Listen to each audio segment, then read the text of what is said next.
እኔ እኮ ተውኩሽ እኔ አይደለሁም ተውኩሽ። አይሰለቻችሁም እንዴ? ለምንድን ነው አሁን ልትጣይኝ የጠራሻት ነው? እና ምን እኮ እኔን ማውራት እኮ ትችያለሽ። ኮንትራላት ነው እንዴ? አይደለም ለመጠላት ነው የጠራሽኝ። እና ካንቺ ጋር ቁጭ ብዬ ሻይ ልጠጣ ነው ወይስ ቡና ልጠጣ የጠራሽ?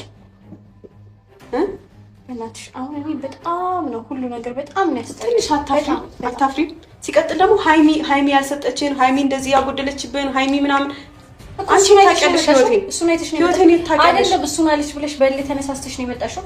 ስሚ ሁለት አንተ ዞር በል እኮ ዞር በል። ምንድነው ዞር ብሎ ምን ስትጣይ ላይሽ ነው እንዴ? ተረጋጋ። አይደለም ምን ልታመጣ ነው? ተዋት አልሰላዝም አይደለም ልመቺ ነው ተረጋጋት ማለት ልመቺ ነው አይደለም ልስምሽ ነው ልመቺ ሃይሚ ምን ሆነሽ ነው? ልቀቀኝ እንዴ! ሃይሚ ዝምታዋ ሰብራለች ማለት ነው።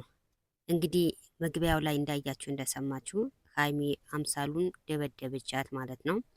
ከብሩኬ ህይወት ትወጫለሽ ወይስ አትወጪም በማለት ደብድባታለች።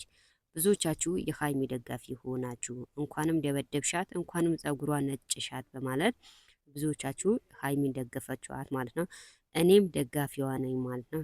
ምክንያቱም እኔ ብሆንስ ብለን ማሰብ አለብን ማለት ነው። ስለዚህ አምሱ ይገባታል ማለት ነው።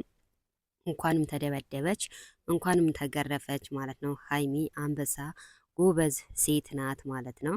እና ብዙዎቻችን የሃይሚ ደጋፊዎች ብዙዎቻችን ደስ ብሎናል ማለት ነው።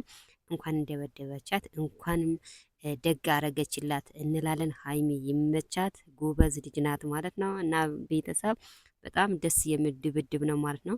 ሃይሚ አሸንፋለች፣ አንደኛ ወጣለች ማለት ነው። ለማንኛውም ላይክ